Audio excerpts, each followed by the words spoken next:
Halo semua, welcome back to my channel. Jadi gue bakal lanjutin dari episode kelima dari cerita buku ini yang berjudul Menjadi Kaya versus Tetap Kaya. Dari buku yang sama, Psychology of Money. Di sini gue ada 3 poin penting yang bakal gue sampaikan yang dibawa oleh penulis ini sendiri. Yang pertama, mungkin sebelum itu penulis itu menggambarkan bahwa kita sama-sama tahu nih kalau banyak buku yang mengajarkan kita bagaimana menjadi kaya, cari uang dari sini. Mungkin yang zaman sekarang lebih digital ya, jadi freelance, digital marketing, atau apapun, data science, data analis, yang pekerjaan yang lagi hype zaman sekarang. Nah, mungkin itulah yang kita sering dengar saat ini ya, cara menjadi kaya, cara mendapatkan income berapa juta sebulan, 8 juta, double digit sebulan begitu. Tapi nggak terlalu banyak orang yang membahas cara menjadi tetap kaya. Nah, itulah yang di point out dari penulis ini. Karena saat kita menjadi kaya itu kita mungkin bergebu-gebu lah, kita ingin menjadi kaya, bersemangat dan lain-lain. Tapi saat kita sudah di titik itu, menjaga titik itu tetap stabil at least, atau bisa lebih bagus, itu bakal sangat sulit sebenarnya. Tergantung gimana kita mengatur emosi kita, mengatur kehidupan kita sendiri, dan kita bergaul, mindset kita juga berpengaruh di situ.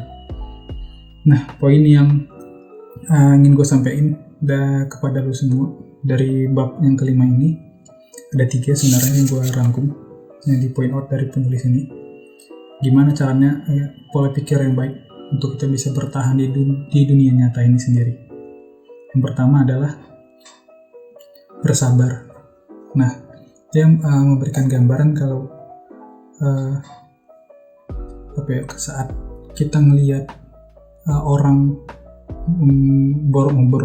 berborong ke suatu saham, tapi kita sendiri juga punya analisa ya, kita yakin dengan analisa kita sendiri dan memang benar ya menurut kita. Kita juga harus sabar. Kita bisa lihat kondisi keuangan kita mungkin belum masuk hitungan kita untuk ikut hype orang-orang untuk ikut beli saham ini dan itu. Jadi kita harus tetap sabar, yakin, dan ya tadi seperti yang gue ceritain di sebelumnya, kita konsisten sabar, invest dengan rutin per bulan ataupun per 2 bulan atau per 2 minggu sesuai dengan kemampuan kita dan analisa kita sendiri. Dan yang akhirnya sih nanti secara historikal sih bakal menunjukkan hasil yang ajaib lah, hasil dari sabar dan penumpukan tadi itu, seperti yang di bab 4 tadi. Lalu yang kedua adalah perencanaan.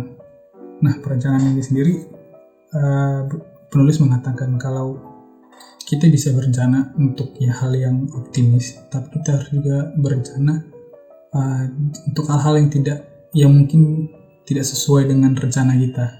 Jadi contohnya, semisal kita merencanakan investasi sebulan sekian dengan asumsi per tahun kita bisa dapat 8% dari saham atau reksadana, dan itu menurut kita bagus, oke lah menurut kita. Nah, tapi kita juga harus siap-siap kalau rencana kita itu nggak sesuai.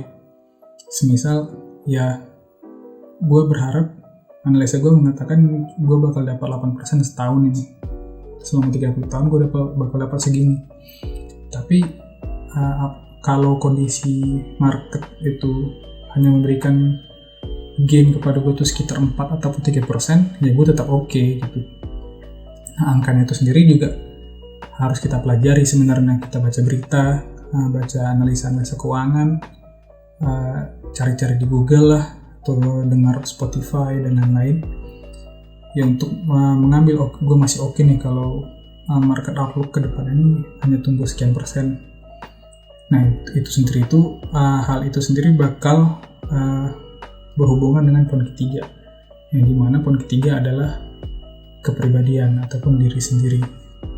Jadi si penulis menggambarkan bahwa saat kita umur 20-an itu hampir sekitar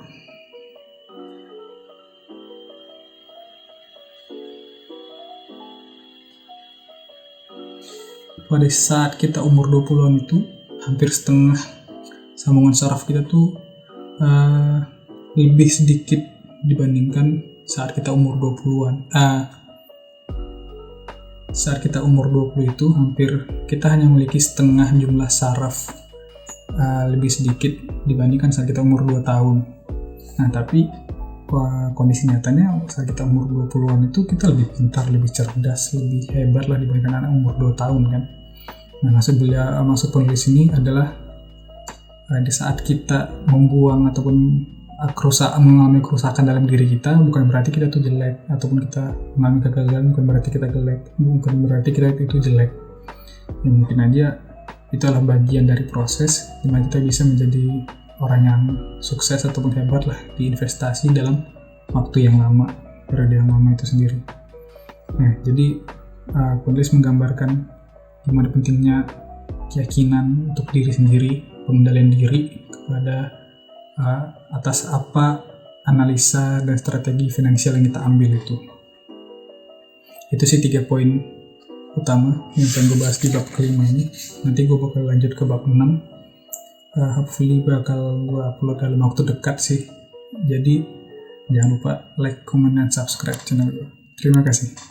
Bye.